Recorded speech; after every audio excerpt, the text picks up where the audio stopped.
What it mean to be the best? Riding foes, feeling unimpressed. Make me reminisce, throwing bows, bend the corner, set my mind upon the goal. All I know is stay down, bad, I'm the goal. Okay, feel like the best, the great. Now ain't no debate. Yeah. Okay, feel like the best, the great. Now ain't no debate. Yeah. I ain't gotta say much. Know the boy got a touch. Another win for the rush. Another win for the rush. See me once and got a crush. See you twice and that's enough. Get the ring sized up.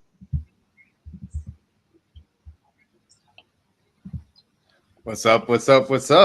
How's everybody doing? Hit that DG.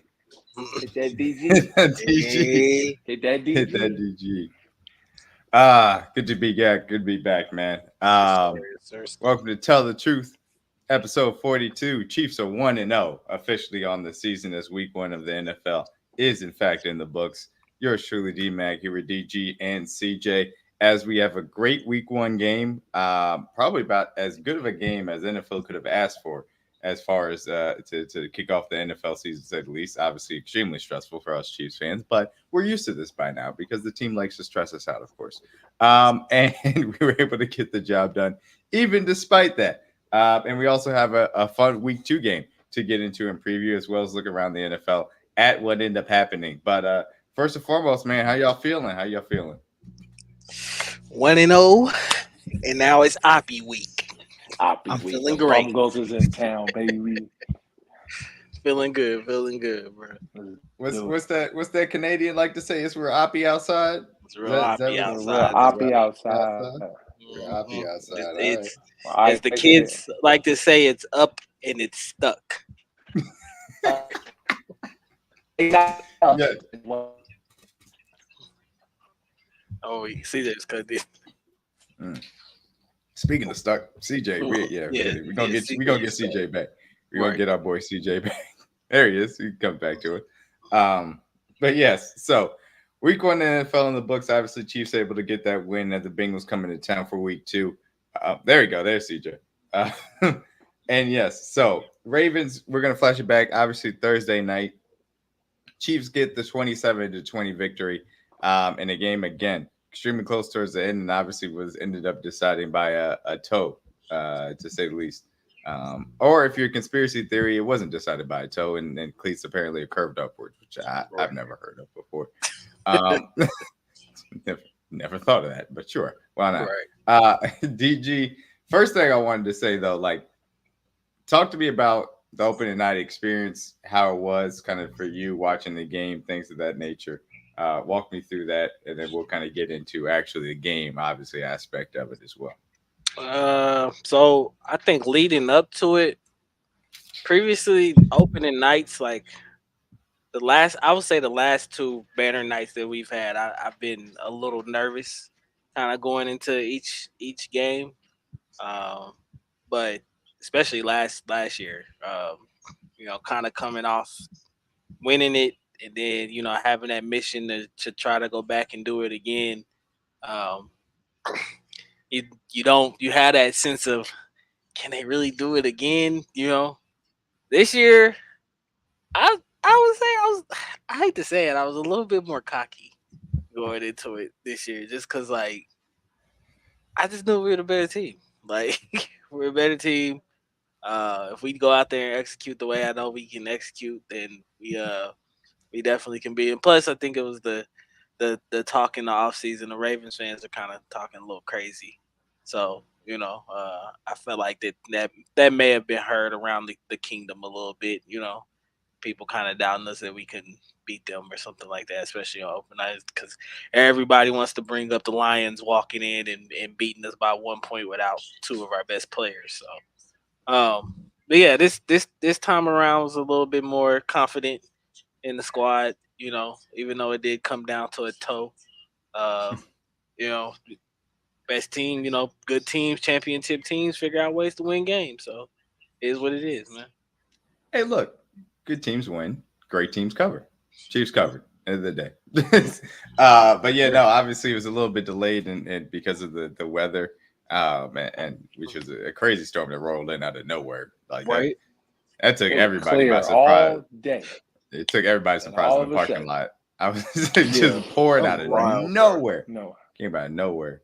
But yeah, so definitely, but a lot of fun experience. Obviously, having the banners drop, having Mitch Schwartz, Chad Henne out there on the field, Bobby Bellis, well representing the first 3 Super Bowls, and Clark Hunt with the latest Lombardi Trophy. Pretty cool experience. It was also very funny to see whoever the intern was, or it might have been a coach for the Ravens, running around trying to get the ball out of the banner that was on the field because somebody was still kicking during that entire opening ceremony, which was also funny. But ultimately, once the game kicked off, it was a lot of fun. So we can certainly dive into that. From the standpoint, obviously, starting out with the Chiefs, big headlines is going to be Xavier Worthy. 2 out of 3 touches, you end up scoring touchdowns. Obviously, the end around from that perspective. Extremely efficient day from Xavier Worthy, to say the least, and I know that made DG extremely proud. But offensive standouts for you guys. You can go with the obvious, or you guys can go with somebody a little bit off the beaten path. By all means, you guys can go wherever you want to with this one.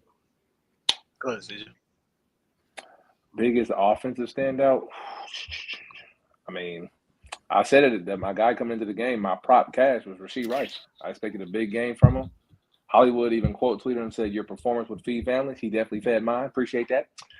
Covered the ladder, cashed all the receptions and the yards. Appreciate that game. ATD would have been nice, you feel me? But Zay got that too. So, but no, Rashee Rice had a great game. Obviously, 7+ catches, 100 yards. That's a light day for Rashee. A lot of his catches were intermediate to short and just run after catch. He led the league, or was one spot from leading the league last year and run after catch for a reason. So the kid is special. I mean, you put more speed around him, like Zay, we're going to get Hollywood back hopefully this week as well, just make his job 10 times easier. So Rashee, we expected him to have a big game, and he did. He went out there and performed, and he went out there and showed why he's going to be a great sophomore receiver, and we expected a big year from him. A lot of us were saying 1,100, 1,200 yards, and it's very possible when you have a lot of 100-yard games like that, especially when you get a lot of yards after catch, and you really have to work to get those yards. So it's only going to get easier. We don't see too many great secondaries this year, so he has a great chance to have a good year. So shout out to Rashee, man. He definitely had a good week 1, especially all the hoopla all offseason, dealing with the possible suspension, all the people yelling in his ear, I'm sure, staying focused, stay out of the limelight. And for him to go out there and ball out week 1 compared to what we saw last year, night and day, one we dealt with. So and being in person, seeing him get his money after the catch and everything was easy money for him. I was even more proud of him. So shout out to Rashee for sure. Big fours. You know what I'm saying? Big folks. Yeah. I would say my offensive standout would probably be Kingsley Suamataia. You know, coming in, being your first game in the loudest stadium in the NFL, and being able to handle that environment. There were some growing pains there, which we know, like I said, all offseason. I think we're kind of going to experience at some point in time. He gave up a sack, but at the end of the day, he held his own, man. He looked great. Didn't seem like he was panicked or nervous or anything like that. Like I said, it's going to take some time, I think, for him to really settle in and really be able to hold that anchor down. But all in all, man, he was good. Wasn't terrible. I would say he was above serviceable, almost. There were points in times where he flashed, and you can really tell his athleticism on this offensive line is going to help us out a lot. That reverse to Xavier, he's beelining it down the field to find somebody to kind of take out. And if you go back and watch that play, I think like 3 guys all hit Roquan Smith. And they just annihilated him and took him completely out of the play. And Kingsley was one of those guys that was down there, doing his thing, man. But it was great. Love what I seen from him already. At such a youthful age, only 21 years old. So the sky is the limit for Kingsley, and I think that he really stood out on Thursday night. Yeah, I mean, you mentioned 3 guys hit Roquan Smith on that play. Yeah, pretty sure 2 guys hit Kyle Hamilton on that play too, because Travis got him early, and I think Creed ended up cleaning him up. So really well-designed play on that specific play. But again, when you're talking about athletic, physical offensive lines, and that's what they've built here in Kansas City, it's a lot of fun to see Kingsley be a part of that up and down day, but ultimately speaking, was able to be good enough throughout the day. And that's an extreme challenge. And, as Chris says, Kingsley's going to get a little bit more of a bigger challenge because Trey Hendrickson is a very good edge in this league, certainly.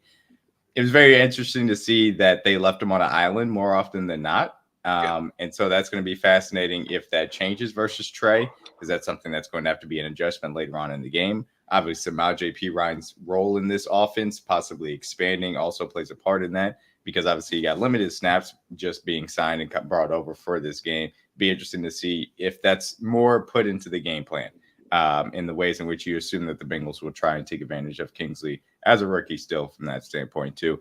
My offensive standout, I'm going to go the easy route. It's Patrick Mahomes. I know people are going to see the pick. It was a bad decision as far as that was concerned. I'll be honest with you guys. Outside of that and being a little bit late on the last play, which, you know, DG and I had discussed a little bit on Twitter, he was flawless as far as I was concerned. The accuracy was there. Obviously, we saw the plays to the running backs out of the backfield. Both Pacheco dropped the rail route. P. Ryan dropped the other one, which is a little bit more of a dump off. Obviously, Juju had the tough catch in the red zone that he wasn't able to secure. It was an excellent game from Patrick Mahomes. He looked like, you know, the best quarterback in the league, and that's to be expected. So he was my offensive standout, and it's kind of a cop-out. But the reality of the situation is he had a great game as well. But I do expect that the run game specifically will get going better versus not as great of a defense. And to CJ's point, I mean, Rashee Rice had a spectacular game. Travis Kelce was pulling coverage, you know, away from the middle of the field. Obviously, Xavier Worthy and other guys were opening things up, and the scheme was excellent, being able to allow Rashee Rice to do what he does best. So on the defensive side of things, how are you guys being able to say as far as defensive standouts? Obviously, did a solid job holding this team to 20 points. Nothing too crazy. Obviously, Lamar Jackson created a few plays, as they likely created a few plays. How did you guys feel like the defense performed overall, and who do you guys think deserves a shout out here? I deserve a shout out. I call 27-20. I'll take that point. Thank you very much.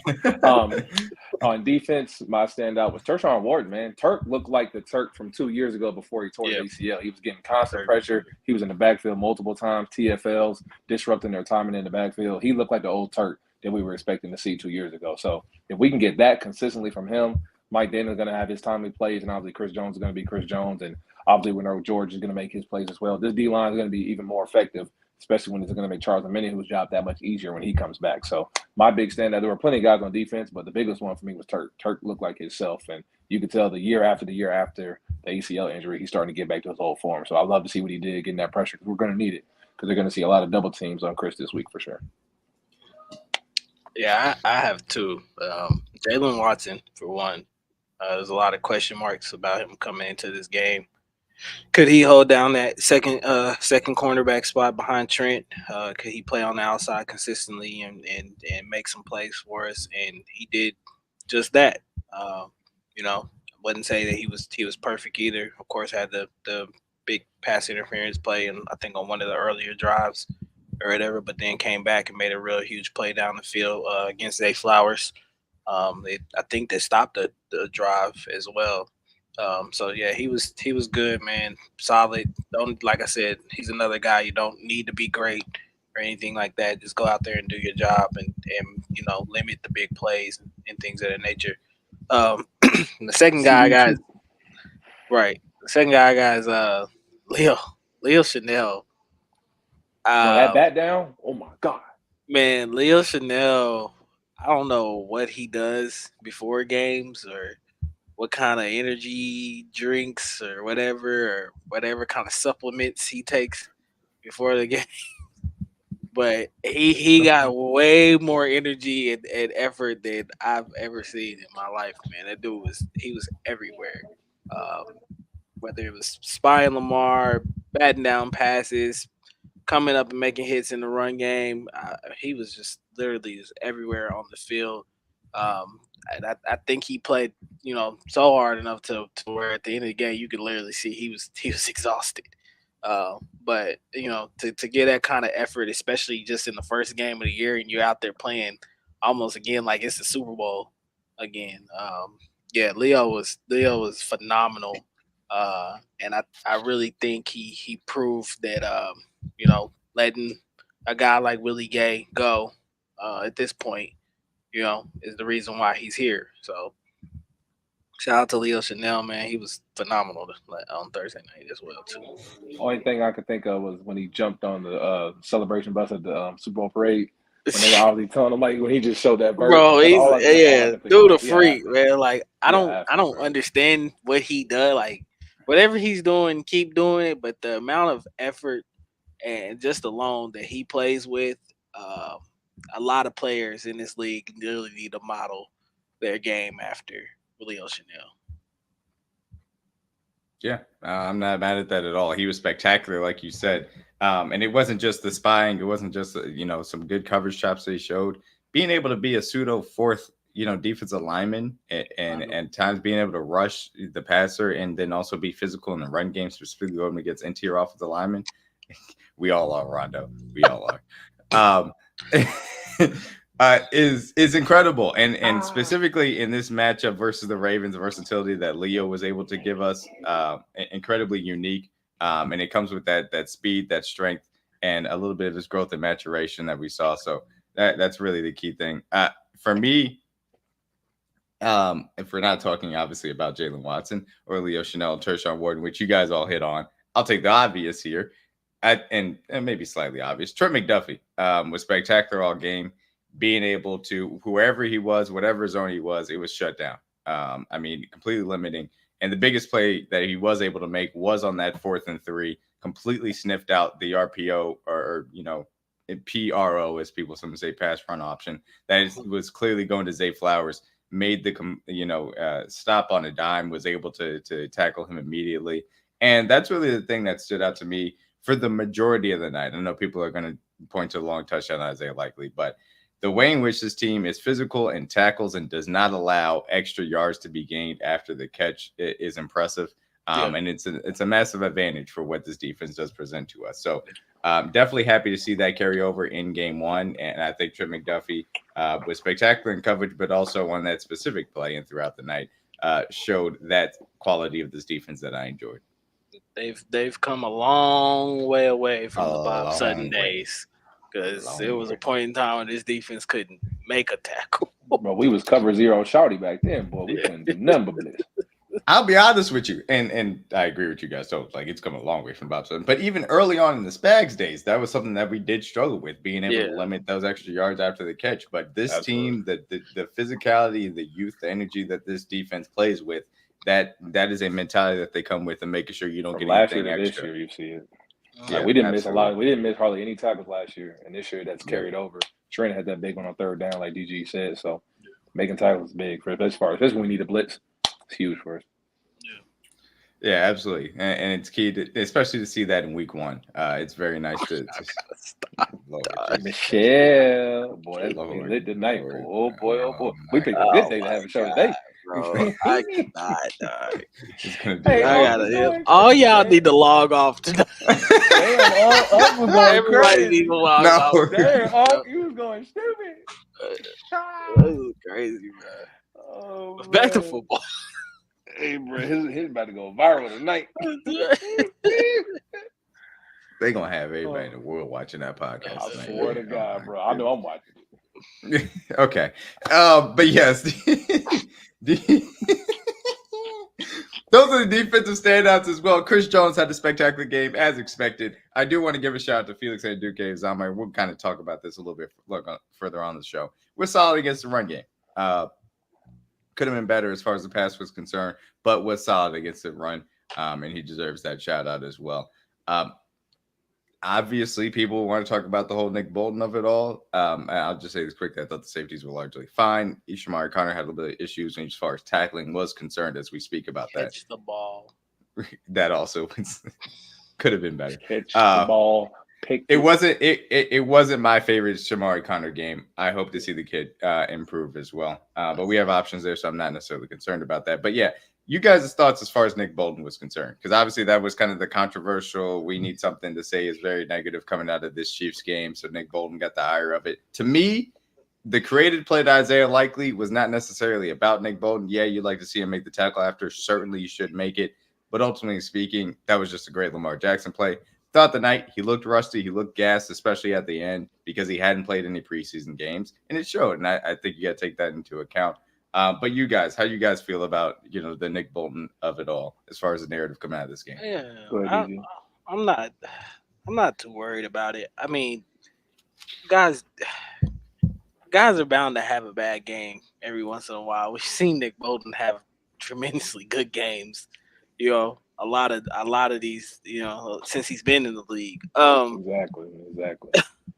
But for the people, I guess that are getting on him about his pass coverage, like he was never good in pass coverage. I don't Like know. he didn't do nothing different we haven't seen. Like it's We- literally what we've like, seen I don't his whole know. career. Yeah, and it just to what the last comment just said.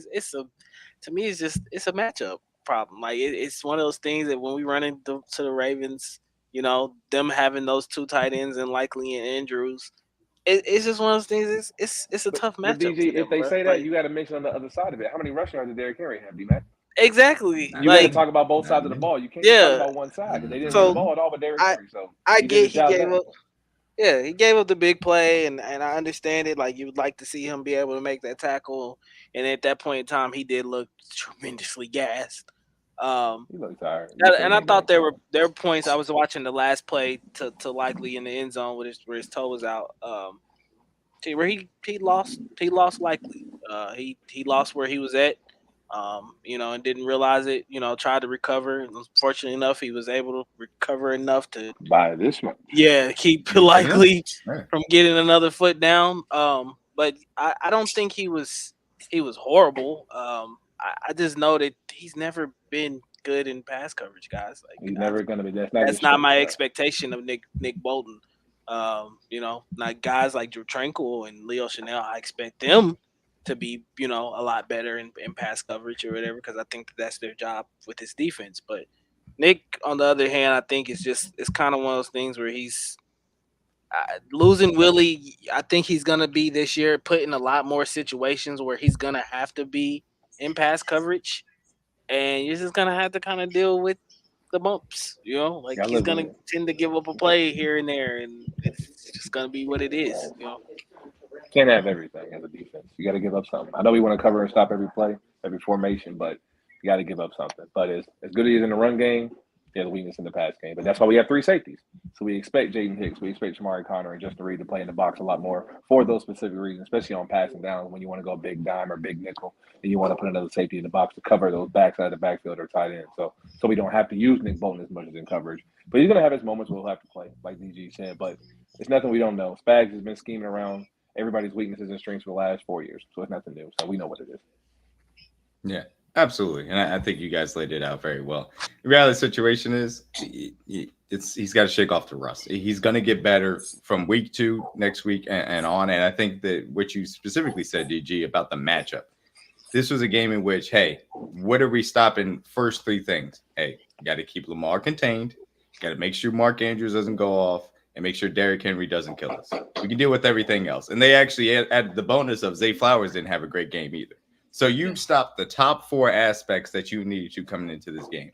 I thought the defense ultimately performed a lot better than the offense. And that's not a knock against the offense, but I think there's a lot more that the offense can clean up from, they had a few uneven penalties, can be much better in the run game. I think they could be much better in the pass game once Hollywood Brown comes back as well. So if you have to rush contain, so you're not necessarily getting immense pressure on the quarterback, you're just trying to contain Lamar. Obviously, you did a good job against the run, and that was a key thing for Nick Bolton.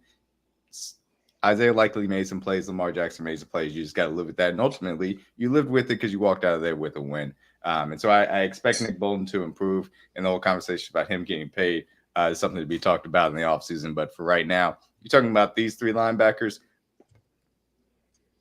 You're going to be hard-pressed to find 3 linebackers that are playing better and at this level, to be honest with you. Like, you can find 2. There are pairings that you can find out there. It's going to be tough to find 3.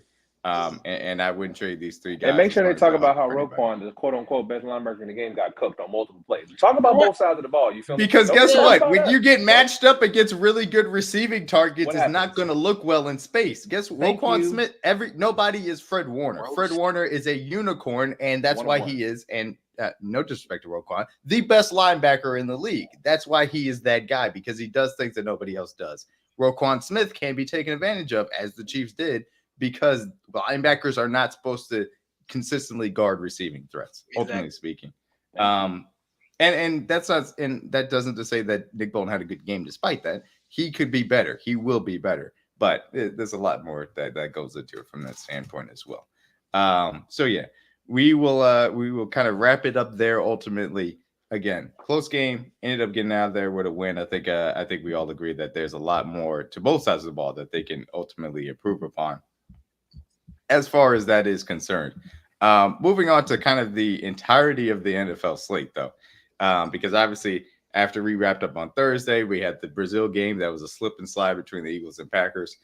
Jordan Love unfortunately went out of that game injured. It does sound like there's a possibility he plays this week, which is kind of crazy, but at least it seems like it's going to be a little bit more of a short-term issue than a long-term issue. Obviously, we had the entirety of the Sunday slate, which was a lot of stuff going on.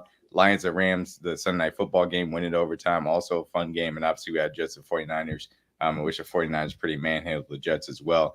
For you guys, what, kind of stood out to you from week one? You could specifically say something from the AFC if that's really what stood out to you. But around the NFL, what is one of your big takeaways that you like to highlight as it pertains specifically to the Chiefs as well? Go ahead, Caesar. Probably say the Houston Texans. They look explosive as expected. Joe Mixon came out the gate with a 100-yard game, give them more of a consistent run game. Something they couldn't. Damian Pierce being an RB2 still blows my mind. Like he should be starting for half the teams in the league. So him being an RB2 is crazy. Like you've been dealing with Joe Mixon all day. Now you got this big 230-pound bag sitting there fresh, just coming on third down and knock you over for first downs. It's crazy. So no, the Texans look like how I expected. Stephon Diggs was a big red zone target for them. Nico Collins at 100 yards down the field being explosive. We really didn't see Tank Dell that much. As if they really didn't need him as much offensively. But CJ Stroud looks surgical, man. Looked like the guy that's an MVP candidate, a guy that we're probably going to see in the AFC Championship game. That's my expectation. So Texans look like the real deal. Obviously, it's a long season. We got to see what they do versus better teams and better defenses. But for a first day with those new weapons, don't look like a sophomore slump, as you would say, with CJ Stroud. So Texans look like the real deal for sure. Yeah, I would agree. The Texans thoroughly impressed me, especially with how well they were able to move the ball. That passing game is going to be elite. Now mixing in Joe Mixon as well into that offense. Him, I think he had 134 yards. 100 yards, bro. Yeah, he was moving the ball. He looked comfortable. He looked rejuvenated, ready to play. So I think that's going to add a huge element in their offense for them this year. It's going to make them a lot more explosive. But I will speak to that game as well too. I think we seen the flashes of what Anthony Richardson can be in this league as well. That throw off your back foot, 60 yards in stride. I mean, that was. I don't know how many times I rewinded that play and looked at it. Yeah, I know that the rest of the game probably wasn't as good as he probably would want it to be. But I mean, he made two or three throws in that game that I was like, whoa, like he's definitely going to be a problem and issue in this league as well too if he can figure out a way to put it all together as well. But I think he's kind of still in that period of this is arguably still his rookie year. He didn't get to play as much last year due to the injury, things of that nature. So, now coming into the league again, off injury, just trying to figure things out still. But he looked, that throw, that impressed me. That let me know he's going to be an issue for a long time in this league. And then I think the biggest takeaway I took from week one was my upset pick. Was just Patriots beating the Bengals. We called it. Walking into Cincinnati, just had a feeling and a real big feeling that a lot of stuff is toxic right now in that Bengals locker room. A lot of talking going on. A lot of people upset at this point, and I just felt like Patriots. Quiet as it's kept right now. Brand new coach, new energy in that locker room as well. They were ready to play, and I think they really just came out and just whooped the Bengals' ass. Point blank period. Wasn't really an exciting game at all, but just came out and was, willing to be more physical than the Bengals at that point in time, and walked away with a W. So, Hey, DG, I ain't gonna get with you, gang, but Checo may have a career day this Sunday, boy. You see what look, Stevenson did? we gonna get to it. And DJ I Reader's a seen big some loss for stuff them on boys. film that Woo, I don't know. woo. Look, I was, Nigga getting that spicy. conceited meme where he's walking away like, I don't What's the know, Jim big Carrey though? fella. Oh boy, Yeah, here we go again. I know if It's I a long seen day it, for they them trenches, definitely boy. seen it. So Boy, yeah, that no was my DJ biggest Reader. You take could on tell the that boy Super missed. Bowl. He missed for sure. Yes, and we will get into that specifically piece of it. Obviously, you guys highlighted Houston, Texas. I thought looked extremely good versus the Colts. Colts, I think, also looked good as well. Anthony Richardson is a grown ass man. That's just what he is. And the fact that right now they can still be a good offense while he's as inconsistent as he is means it's going to be scary as he continues to develop that consistency. But I also do want to, give a shout out as well. I thought that, the Patriots were a team that were going to lay down for a lot of these games after trading Judon and obviously not getting Barmore. They showed up and that defense kicked the Bengals' butt just up and down the field the entirety of the day. And you got to give them credit, especially when the defense doesn't get a whole lot of offensive support, even though Ramondre Stevenson had a good day as the ground, as you guys alluded to. But boy, they were able to take the fight to the Bengals. Obviously, Joe Burrow struggled. And we'll get a little bit more into the conversation around him and his wrist, of course, a little bit later on. But it'll be fascinating to see how things end up working out on Sunday for the Bengals. But shout out to the Patriots, man. It's not easy. And Jerome Mayo gets his first career win as a head coach as well. The other team is the Bills.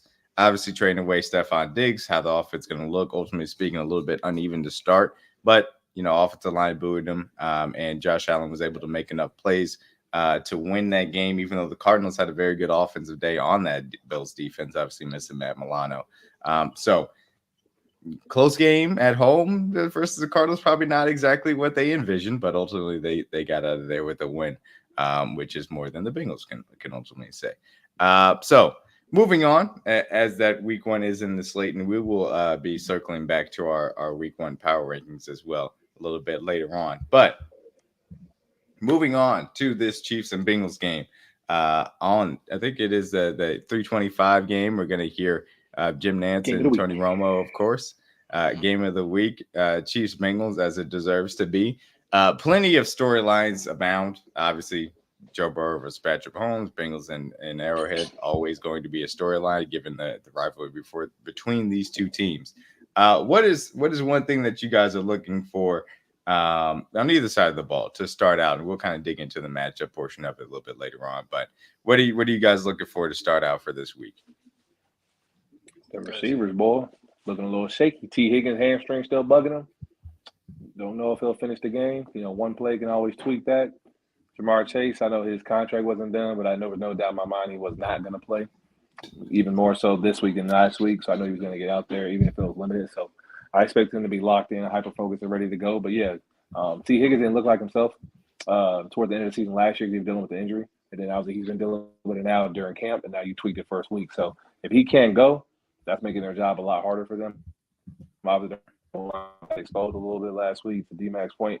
New England put it on them. They had some good stunts, some good twists up front. I'm sure you can send some clips during the week to show. But they gave the O-line a lot of problems. And I know we've had a whole joke going on about the O-line for the Bengals the last 3 years, but it is kind of sad to see Joe Burrow go into year 4, and he's still dealing with those same offensive line issues. It's kind of crazy. So if New England was getting home with that ease, and to DG's point earlier, when Stevenson had a 100-yard day on them, the trenches for both sides of the ball, D-line and offensive line, we could have a big day. We already know we have the best interior O-line in football, so they should dominate up front. And then Chris Jones, every time he plays the Bengals, he rises to the occasion and then some as well. So, and then obviously with the emergence of guys like Turk and George having big games week 1. So it should be a good day for the trenches. So that's the biggest matchup for me, trenches on both sides, O-line, D-line for us. I think they can go in there and dominate and impose their will and find a way to get out there with a win. Yeah. I think the biggest thing for me is how the Bengals are handling everything that's going on within that locker room right now. And it's just a lot of negativity from Jamar Chase's contract to T Higgins injury new acquisitions on the offensive line that I think aren't really working right now for them. To Joe Burrow's injury as well too, and him, still trying to deal with that at this point in time. It just seems like a lot of internal issues. I've heard some talks about Zach Taylor and possibly them having issues with the way he's play calling and what he's out there doing for them at this point in time. So a lot of internal issues right now, and I just kind of want to see how they're going to handle that. I think for the Chiefs side of the ball, that's something that it's a little bit of something that they kind of went into last year with a little bit of drama with the whole Chris Jones contract thing or whatever. I think that kind of weighed on the locker room a little bit going into the season until they were able to finally get it figured out. So they didn't come into that this year with that kind of issues. Everybody was there, everybody was at camp, everybody's working. It seems like it's more cohesion in the locker room at this point in time for the Chiefs. So, and I don't know, that only goes so far onto the field or whatever at this point, but that to me is an important part of the game as well too. So I just want to see how they're going to handle, this week. I know that typically that they always say we always start off slow, and since Joe Burrow's there, they're used to being 0-2 and things of that nature. But I just don't think that's a good enough excuse at this point. If you say you're one of the best teams in the league, you should be able to prove it, especially against an opponent that you're better than in the Patriots or whatever. And I just think they're having too many issues at this point. Yeah, ooh, you got some feedback there from CJ. But yeah, no, that I think that's a perfectly fair way to approach it. And you talk about kind of being on the flip side of it, hearing about the contract situations, those issues that we saw from week one in general, but specifically as it pertains to Jamar Chase trying to come back from his food poisoning and play in that game. Obviously, T. Higgins coming back from his hamstring injury that he did not play in, and he did not practice today alongside a few other people, including Logan Wilson. It's nice to be on the other side of it, where that's not necessarily a huge concern going into it from a contract perspective. But ultimately speaking, that cohesion in the locker room is important. Everything feels like you're pulling in the right direction, can get off to a fast start. And when you're trying to be a title contender, that matters. Not feeling like, hey, we got to go on a long win streak here if we want any shot at the 1 seed when it comes to the last part of the season. That's key. And being able to feel comfortable about that. And honestly, from our perspective, obviously we've been able to be in a division in which we can dominate it the last few years for a lot more than few at this point. Right. They're not. They are in a division which there are teams that are coming after them. And specifically the team that we played week one that's going to play the Raiders next week. And so it's not as easy to just get off to a slow start and then say we'll figure it out later on. That's not necessarily a recipe for success from that standpoint. And it'll be fascinating to see what ends up happening when they come to Arrowhead, of course. But digging it specifically as far as the matchups are concerned, obviously you guys alluded to the run game issues that they had versus the Patriots. And I think that that's important to kind of start off on because, again, the run game I thought was a little bit disappointing for us week one. And that's the big thing that I'm looking at. You've got the ability with the athleticism on the tackles.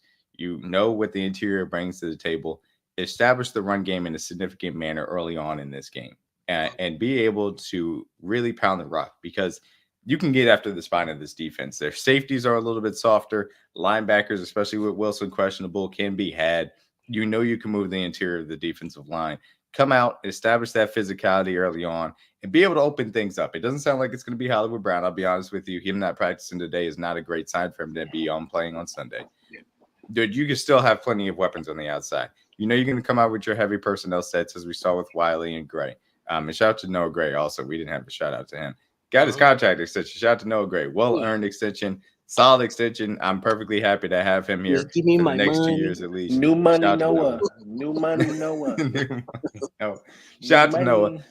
But that's the thing for me, first and foremost, is from a matchup standpoint. Come out, be physical, establish that with this team, be able to get Isaiah Pacheco working, and then allow the pass game to work off of that and get those play action shocks working after you establish that run and force them to come down into the box. DG, what are you watching for first and foremost as far as the Chiefs offense versus the Bengals defense? Yeah, the trenches, man. The trenches. I just losing the. I think I know a lot of Bengals fans probably said that losing Reader, they would be able to replace him and be able to fix that hole in their defense. And watching the film, man, I don't see it.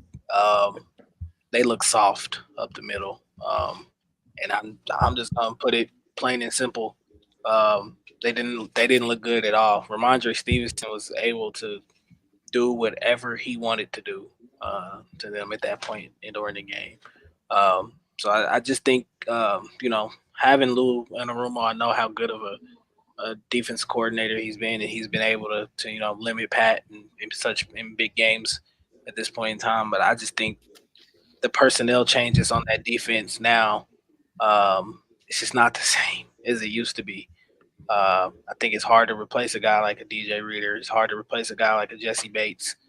You can bring Von Bell back, but is he the same player without Bates being next to him? And I just think they looked very confused. They looked very just they looked like they didn't know what they were doing for real. Didn't look like a cohesive unit at all, especially against the Patriots. So that's what I'll be looking for the most. I think the Chiefs can really exploit the middle of the field for them. I think it's kind of might be the same thing as the Ravens. I think that's going to be really where the weaknesses are. But I also look at that secondary too, and looking at like Dax Hill on film, it wasn't pretty as well either. I was very shocked by that too. I expected him to have a good game. I think he looked lost as well.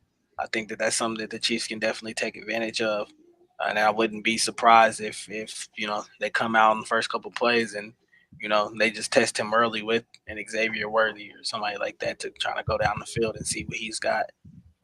So yeah, those will be the things I'll be looking for. I think that the Chiefs can really have a day if they really go out and execute and take care of the ball.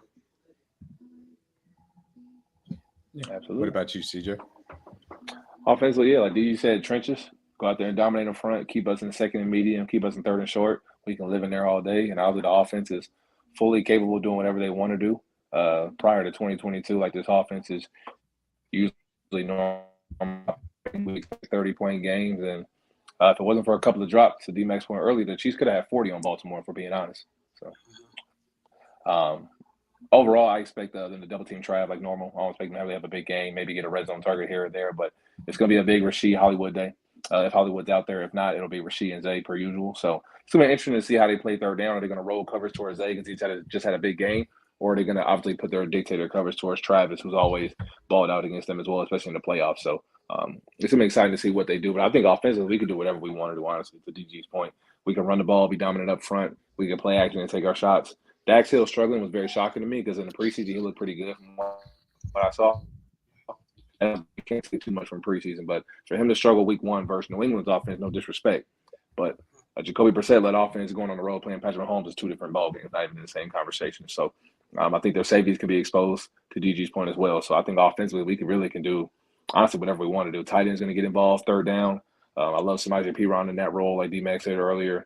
Taking the shots downfield over the middle, run after catch is going to be huge for us. So, Pacheco could have a career day on these boys for real. Like 100 yards from Ramondre Stevenson is a good day, but Pacheco's a whole different monster. So, and now he's catching the ball out of the backfield as well. Gives them more explosiveness in this offense. So, I'm super excited what we do. I love us on third down. We have so many personnel packages we can use. We got to see 13 personnel on Sunday night as well. So, everything this offense wanted to do is back, and all the capabilities are there. So, this offense really has no limits to what they can do this year. Yeah. And I think that staying ahead of the sticks, again, well established in that run game is certainly a key piece to say. But I mean, watching back that film, there were a lot of opportunities that were missed, which again, Patriots don't have great wide receivers, first time play caller. Obviously Jacoby Brissett is a limited quarterback, so there were going to be plays that are missed. I think that there is a lot that the Bengals have to improve upon as far as the secondary is certainly concerned. And so in those situations that you get into from a difficult standpoint, I expect, again, as we've seen in years past, double teams on Kelsey to make sure he's not the guy that Mahomes ends up getting the ball to in those difficult situations. You got to kind of roll a safety over the top of Zay. And, you got to figure out a way to guard Rashee Rice, which is not going to be easy, especially the way that they are able to create space for him as well. So it's going to be fascinating from that standpoint. I expect that there's going to be a lot of attacking with guys like Justin Watson. I think this is a good game for him to kind of get some of those chunk plays. We saw him make a really nice catch in the opener. I think you'll see another shot to him, maybe a shot or two, honestly, because he loves those out routes. And I think you see the ability for them. They're going to try and flood the middle of the field, and that's going to allow Justin Watson maybe some shots to the corners, to the out routes, as Xavier Worthy is pulling coverage deep as well. So that's kind of the key thing that I'm watching, those secondary pass catchers. Again, how much room is there for Rashee Rice because Travis Kelce is pulling coverage, and how much can Justin Watson be a key in creating some chunk plays, especially on difficult downs, because of everybody else drawing a lot of attention from that aspect as well. How do you guys feel about the Kingsley matchup versus Trey? Obviously, Trey had a really good week 1 versus the Patriots offensive line. Do you guys expect that there going to be a change as far as leaving him on the island often? And how do you guys feel about just in general the Bengals defensive line versus the offensive line, but particularly obviously trying to target Kingsley? Yeah, I would say Trey Hendrickson is probably the only guy on that line that I guess you would say would put some cause for concern. He can definitely be a game wrecker. There were some plays that he made on Sunday, some pressures that he had where he looked like himself out there. As far as the matchup, I would tend to think that maybe they'd be okay with leaving leaving Kingsley over there by himself at some points, but they'll probably rotate some help over there, some chips at certain points in time, especially if they get into longer third downs and stuff like that. Kind of give Pat a little bit extra time to navigate the field and look down the field. So, but I think the Chiefs feel confident with Kingsley protecting that backside. He shows patient feet at this point. I don't think he gets rattled too much over there.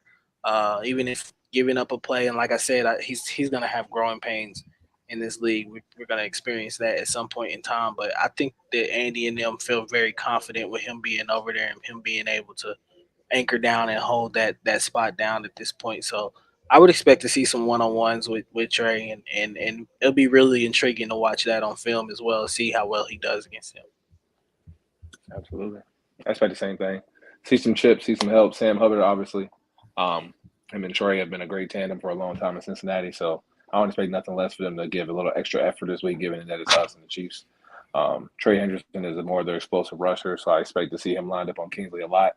So I expect to see us sliding our protection towards Kingsley to give him some help. There's no guy that I would rather have next to him than Joe Tooney, arguably the best left guard in football. So it's going to be a big matchup for him. He'll definitely give up a couple players here and there. It's to be expected. Trey's a great player, but overall, I think they'll have Noah Trav on his left side, getting more. And I think that kind of feeds into the mantra we just said, right, fellas? Like, we're going to run the ball a lot this week. I don't expect us to really – I know we like to throw the football, and Pat wants to air it out, but I think this week, to cover up our rookie left tackle, give him some help, let's just run the football. And we just saw Ramondre Stevenson have a career day in Cincinnati, so there's no reason not to go out there and dominate up front. So I expect Pacheco to get the ball early and often to take the pressure off of Kingsley, and then when we do decide to throw the football, we'll be in obviously more controllable downs, like second and medium, third and short, like D-Max said earlier. So it's going to help us even more so, give Kingsley more comfortable, get him more engaged in with the offense, get him rolling early. So I think he doesn't have to feel like he's on that island as much, keeping the defense on their toes, keeping them off balance, running the football, play action, giving them chips, a lot of different things to keep Trey Hendricks off balance as well. So I think it'll be a good matchup for us. I'm excited to see how Kingsley does. Obviously, we saw last time we saw them, we had Donovan out there playing left tackle, and before that it was Orlando. So we've had a lot of different guys rotating in that spot. So I think Kingsley's going to establish himself a long time, and eventually he's going to have a statement game. And that could be that game this week where he goes out and proves that he was worth that second-round pick and earned the right to be one of the better tackles in this draft. So I'm excited to see what he does. But overall, just run the football, help him out, keep him off balance, and I think he'll be fine. Yeah. And I agree with it completely. And again, when you're talking about the game plan of, hey, keep the screens to keep these guys off balance, not allowing to key in, pin their ears back, staying on schedule with the run game. Certainly a big piece of it. And then Pacheco and P. Ryan, in addition to the tight end, alignment that we always talk about is important to throwing off where the edges can end up rushing from. Certainly P. Ryan and Pacheco and pass protection is going to be very fascinating to see how much chip help they end up giving. And I thought both of them did a solid job of that. The one thing I will say does concern me, Lou is very good at running different games and stunts and twists up front. And as the Ravens did, week one, a little bit of uneven, aspect of being able to stay on the same level and pass those off effectively. Want to see a little bit of better work and improvement from that aspect in week two versus the Bengals. So on the flip side, Chiefs defense matching up with this Bengals offense. Obviously, a lot of storylines coming out of this. Bengals struggled to run the ball effectively versus a really good Patriots front. Didn't really get much going through the air. Joe Burrow was not able to push the ball down the field, ultimately speaking, and he wasn't necessarily under a whole lot of pressure. Patriots got to him a little bit, but it wasn't an insane game. It was actually one of the most protected games he's had in his career. If you look at the pressure percentages, ultimately speaking, we don't know. Joe Burrow's wrist, Jamar Chase's contract situation is how he's feeling. T. Higgins' hamstring, all up in the air ultimately. It's going to be interesting to see what this team can do. But the thing that was most fascinating and a little bit disappointing from my own expectation of the Bengals, I didn't see Andre Yoshevich step up. I didn't see Jermaine Burton step up. I didn't see Charlie Jones step up. I didn't see a secondary pass catcher kind of step up. Obviously Christian Gonzalez and extra coverage is getting thrown at Jamar Chase. They need somebody to step up because if T. Higgins doesn't play in this game, Jamar Chase is going to have 4 eyes on him every single passing down. That's just the reality of the situation, as it should be. As much as we do love Trent McDuffie, but that's how they're going to treat Jamar Chase. That's how they treated Jamar Chase and T. Higgins in the AFC Championship game in 2022 without L'Jarius Sneed. And I expect that's going to certainly follow for Jamar in this case. So from you guys' perspective, looking at the entirety of the Bengals offense versus Chiefs defense, what are you guys watching for as the Chiefs take on a more conventional opponent that may allow Spags to get to some more convenient pressure packages that he will enjoy deploying? They can't really run the ball, not as effective. And it's ironic that the day they struggled running the football, Joe Mixon had a career day in Indy. That was hilarious. But yeah, them not being able to establish the run, because as much as they complained about Joe Mixon on third down, that was kind of like their great combo. They had Joe Mixon to start the drives off. Samaje would come in on third down and kind of finish us off at times too. He would give us so many headaches. So I'm glad he's on our side. I expect him to be used a lot this week. But on defense, yeah, it's just about, let's see. How did Jermaine Burton look? I forgot. I remember watching the game, but I didn't really see his name called too much. I don't think they target him that much. I don't think he did either. So I know like them losing Tyler Boyd was going to be a big transition because Joe trusts him a lot, especially in the end of games, especially on third down. So them not using Jermaine Burton was definitely interesting. Like D-Mac said, if T. Higgins can't go, that's a big issue for them because now they don't have a legit number 2 option to dictate coverage. So obviously Jamar Chase is going to play on, expect nothing less from him. But them not being able to run the football, Zach Moss didn't look good as much as I thought he would. And they didn't really use Chase Brown as much as he should have. If they can't run the football, it could be a long day for them. We know Spags like to dial up his blitz packages as well, just like D-Mac mentioned to Lou Anarumo on his side. So I say it could be a long day for Joe. And, I don't want to speculate, but he's hurt, man. The rest is not good. He just didn't push the ball downfield. When he did throw it, it didn't look consistent. It didn't look strong. And you're playing on the road in Arrowhead, and guys are going to try you. They're going to test you. So he's going to get a lot of blitz packages, going to get a lot of pressure to his face. So if he can't really push the ball downfield and they can't run the football, it could be a long day for them, honestly. Yeah, I think the same thing that's happening to them on defense, the same thing that's happening to them on offense. Schematically, they just can't do what they used to be able to do. I think Jamar Chase is, he's obviously one of one in this league, one of the best receivers in this league. According to him, the best receiver in this league. So, but I think it's only so much that he can actually do out there, especially when he's garnering the most attention when their other guys are out. T. Higgins not being there, it's a really big deal for them. I feel like that without having that secondary option, especially as big of a target as T is, it's tough for them to continue to move the ball that they want to. And to CJ's point, when they can't run the ball effectively, I think it leaves Joe Burrow just having to kind of create and go off script. And I think that's something right now that he's probably not super comfortable with doing at this point in time, just because of the injury being there, and not only trying to protect that, but you can't grip the ball the same way. You can't make some of the same throws you may possibly used to be able to make, and I think it's just. I think it comes down to when you have to have kind of a little bit of dose of reality and realize like you just can't do what you used to be able to do, especially when you haven't played football since what last November, and you played what one series in the preseason, and then you go into the season. I think he's to CJ's point, he's still hurt at this point. Um, from what I seen, he just didn't look like his normal self. Didn't look like Joe Burrow. I know that there's flashes there, and of course, all great players can be able to do that. But I really think that this is where Chiefs can really, uh, if they would like to really dominate the game, uh, especially on the defensive side of the ball, some of the exotic looks that Spags can give them, I think, can be key.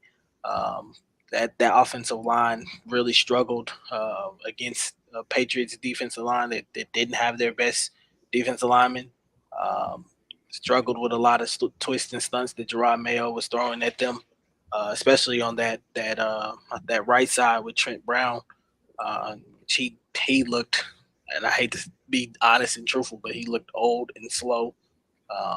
Just looked like kind of a shell of himself. I know he's seen better days in New England at points in times and with the Raiders, but yeah, he didn't look good. So at this point, I think the Bengals really probably will more than likely focus on trying to keep things simple. Uh, um, Probably try to come out and try to establish the run at first against us, and if that's not working, then I don't know where they go from there. Especially if it's only Jamar Chase that's really out there. I think the loss of Tyler Boyd is huge for them, and I don't think that they really have anything that at tight end that really scares you at this point. Unlike the Ravens did last week. So I just think it can get really rough on that side of the ball if they don't come out and execute and try to stay ahead of the chains early on. It's kind of crazy. I think this matchup, low key, this week, and it's quite wild. I'm even saying is look, this matchup offensively may be easier for us than last week because Joe Burrow extending plays. He's not at his normal health right now. T. Higgins isn't 100%. Jamar Chase, the really only liable weapon. They don't have a third option legitimately. They can't run the football. So from a defensive standpoint for Spags, you got to deal with Lamar Jackson's legs, deal with the extension of his plays. You have to stop the run game. Zay Flowers after the catch. Obviously, they would try to establish the run game early. The tight ends, obviously, Likely and Mark Andrews presenting all those problems in 12 personnel. The Bengals do none of those things. So it's the complete opposite that you're going into this week. So the defensive job, I don't want to say got easier, is just a different dynamic. And when you're rushing a mobile quarterback and rushing a stationary quarterback, not to say Joe Burrow stationary, but not mobile like Lamar, it's a totally different ball game from a rush standpoint. So if the guys are getting pressure last week on Lamar, it could be low key five times easier this week when you're playing a team like the Bengals and Joe Burrow for sure. Yeah. No, I completely agree, and I think that with your point about actually having a an easier matchup, I think that's completely on the board because you're facing a conventional opponent. You know where the quarterback's going to be. Again, Burrow has escapability. We've seen in the past his mobility, and it's not like he's dealing with a leg injury, so it's not like that's going by the wayside. But you know where generally he's going to be. You can rush to that point. We've had success as far as getting after the passer versus him for those specific reasons. It brings a little bit more of the ability to blitz him in a conventional manner, as we've seen in the past, certainly. And I expect that to happen. Spags loves to attack this offensive line, an offensive line that is still working to try and kind of get its bearings and work together as a unit as well. So I think that this team is set up to have a good defensive day. Again, 4 eyes on Jamar Chase on obvious passing down situations. This linebacker crew should be able to establish and keep them from having a good run game and keep them behind the sticks. As long as you limit the short passing game, I feel good about this matchup, ultimately speaking. And I'm looking forward to seeing how specifically, because again, we pointed it out, Tershawn Ward had a really good day. there was not a lot of complimentary pass rush specifically from the edges. I think that George Kalafdis was the only one to actually record a pressure. It might have been him, and I think Mike Dannon might have had one technically as far as PFF starting was concerned. You've got to create something here. Obviously, these are tackles that have their struggles, whether it was Orlando Brown Jr. last week or Trent Brown last week. You can get after these guys. I want to see better from FAU, George Kalafdis and Mike Danna being able to threaten the edges. And if Tershawn Wharton is wreaking havoc with Chris Jones inevitably getting double teams, because generally speaking, I want to keep Chris Jones on the inside here because this is a conventional quarterback. If Turk's getting pressure, then this defense can have a spectacular day because I do feel good about, again, if it's not T. Higgins, 4 eyes on Jamar Chase being able to roll coverage that way and deal with the secondary pass catchers and what they can bring to the table. So that's really the key thing. Keep them behind the sticks, force them into bad, situations, difficult situations, and get after them. Now, if T. Higgins plays, you got an extra threat to deal with, certainly there from that standpoint, and you've got to adjust accordingly. But we've seen that gameplay from Spags before. When there wasn't any Tyler Boyd, there wasn't any L'Jarius Sneed. We saw what it looked like from the secondary standpoint. I expect that they'll be able to make it happen from that aspect as well. Only other thing I did want to bring up: how did you ultimately feel? Kind of about the ability for I don't know how to necessarily say this, the safety room and how it ended up blowing out. Obviously, Shamari Connor had the slot snaps. Justin Reed coming back, really, it was first game action. I actually thought he looked fine for not having a preseason from that standpoint. Brian Cook obviously played a vast majority of the snaps. Jaden Hicks didn't play any of that. Do you guys feel like there's any need to tweak the safety room for right now, or you want to just keep rolling on with what we got and see Shamari Connor maybe just play a little bit better? Keep it going. I think they can keep it going. I would like to see Jaden Hicks a little bit more out there, especially in certain coverage situations. I think that he's a little bit more has a little bit more of a playmaker in him or whatever. Especially this defense wants to be, one of the tops of the tops. One of the things that they struggled with last year was getting the ball back for the offense. So I think that's something that Jaden Hicks could obviously help them out with at this point. But all in all, I felt fine about the safeties. Justin Reed, I think, had maybe one bad play against Likely where he kind of got cooked in coverage. But, I don't expect him to be that great of a cover guy either at this point. But made up for it on a big, I think, third down where he basically drilled Justice Hill in his, in his tracks and stopped him. So, but the safety group was fine. Shamari Connor was fine to me. I think only real core I have with him is catch the ball. when it comes your way, yeah, you got to make that play. I know a lot of people were like, "Oh, he's a DB. They don't catch," but you gotta catch it, bro. Like it's that if Lamar is gonna give you one like that, you gotta take that away. And it was an easy play too. That's the more part. Yeah, all you gotta do is it's over the shoulder, easy. Right. I think Brian Cook is kind of trying to get his feet still back underneath him as well too. You could clearly tell after being out for so long and missing game time last year, you're still trying to come back from that injury and get your feet underneath you. So I'll give Brian Cook a little bit of grace, but he did look. There were some plays where he looked out of space, out of whack, and didn't know what he was kind of really doing. I think he'll be able to clean that up, though. I got a lot of faith in Brian Cook at this point in his career. So all in all, I would say if I had to give the safeties a grade, it'd probably be like a B minus, maybe. Yeah, I think that's perfectly fair from that standpoint. My phone is blowing up because Kendrick Lamar drops a new song. I'm about to say, why my phone keep pinging? I'm like, oh, yeah. That makes sense. I think that's perfectly fair. For right now, roll with it. And again, I don't love the fact that we have an early bye, but one, you could say benefit of it is, hey, we're going to reevaluate the rotations of pretty much every position, but, specifically guns like safety, once you have good options. Getting to that early bye, I'm sure Spags will look at those things and adjust accordingly. Generally speaking, Spags likes to stick with that early season plan that he came into it with and then adjust after the bye week. So we'll see from that aspect how it does. But ultimately, I think we all agree, continue to not allow them to establish the run, put them in difficult situations, and challenge their secondary pass catchers to beat this secondary. feel good about that plan ultimately for the Chiefs defense versus the Bengals offense. And it starts with getting pressure up front from that secondary pass rush of Felix, of George, of Mike Dana, of Tershawn Ward. And fortunately, we did see that from Tershawn Ward in week 1. So before we get into the power rankings, we do have to do our best bets and game predictions. Now, the lines are limited. I think that has to do with a little bit of the T. Higgins question mark and the Hollywood Brown question mark. It is only Wednesday here. Yes, so it may not be existing. I think I speak for everybody that I say we're very bullish on Isaiah Pacheco scoring. Is there anything else that you guys want to point out from a best bets standpoint, and then also give your game prediction as well? You mean for us or just for around just the league? In general? You can do around the league too if you want to. Take Josh Allen for an anytime touchdown tomorrow. Facts. Okay. I think he's arguably the best. He's their best goal line runner. Yeah, it's goal line. He's Josh Allen. Yeah. I think that's a good bet. I think it was minus 105, so I would probably add it to a parlay or something like that. Boost your odds a little bit. For us, I would probably say the over on Pacheco's yards this week.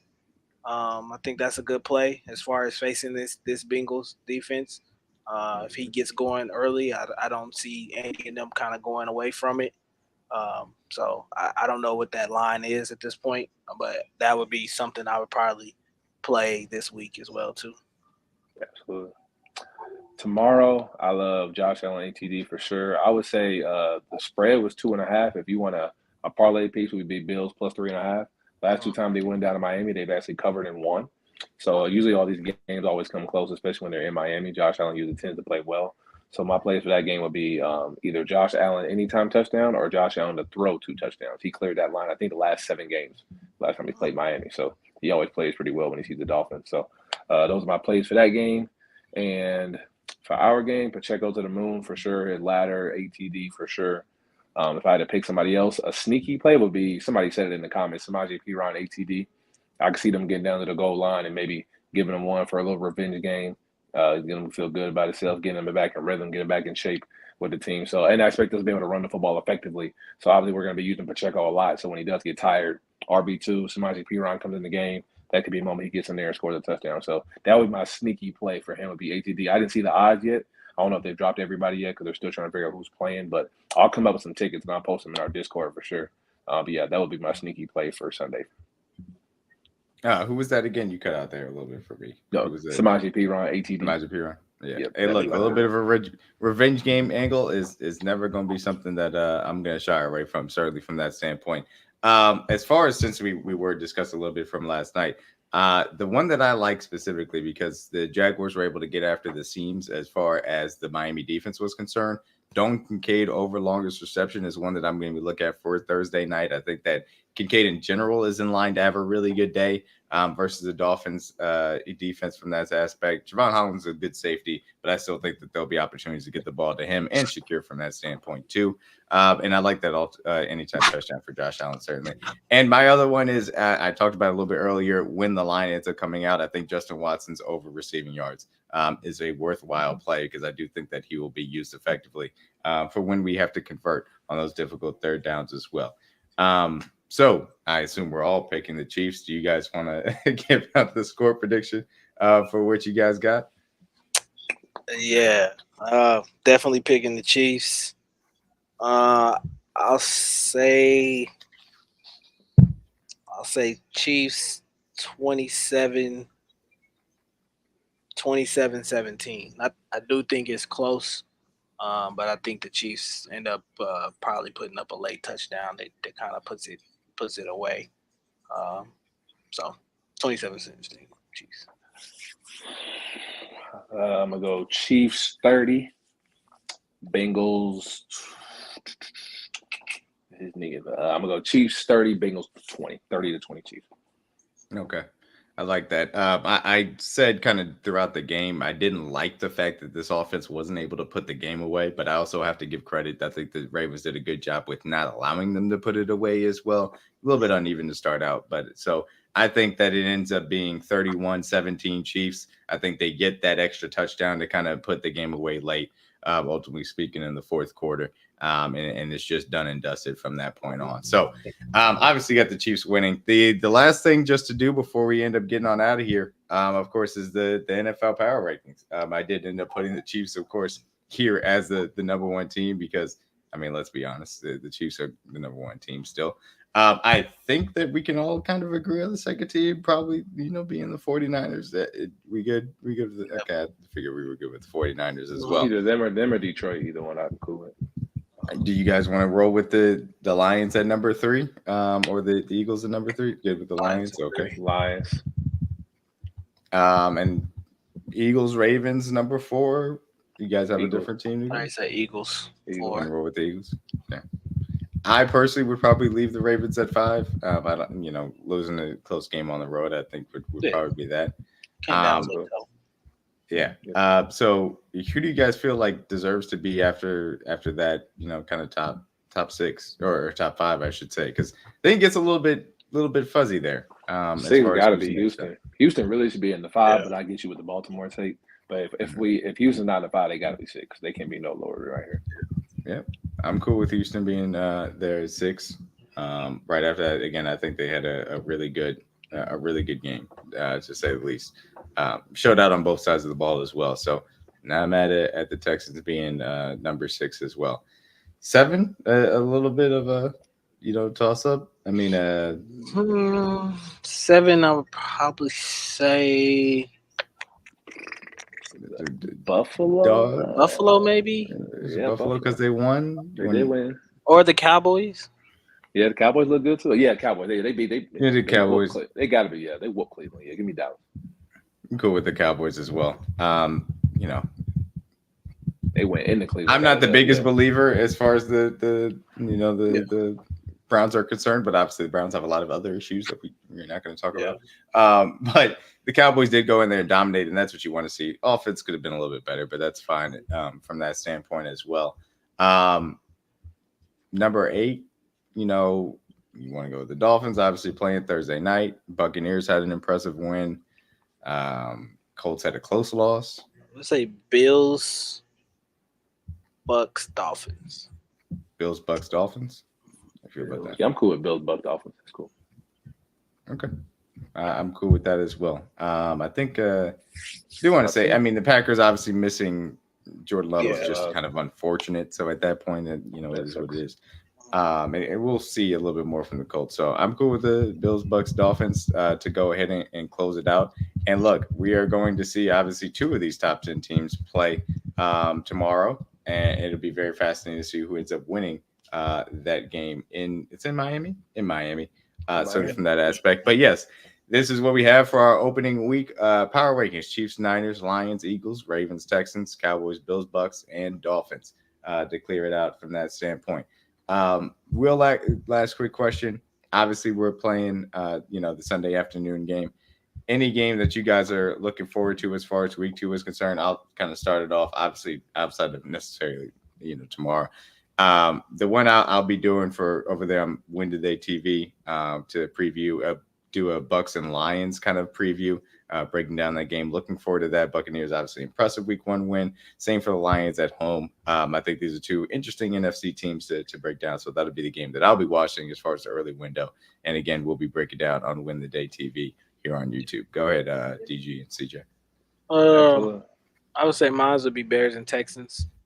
Watching Caleb Williams going to Houston on Sunday night, first primetime game for him, and then seeing him going up against another guy we seen last year come in and dominate the league, and CJ Stroud. So I think that's an intriguing quarterback matchup that I'll definitely be excited for and betting on as well too. And then tomorrow night's game is probably the other game that I'm kind of really intrigued by. I think it's going to be probably one of the better Thursday night games this year.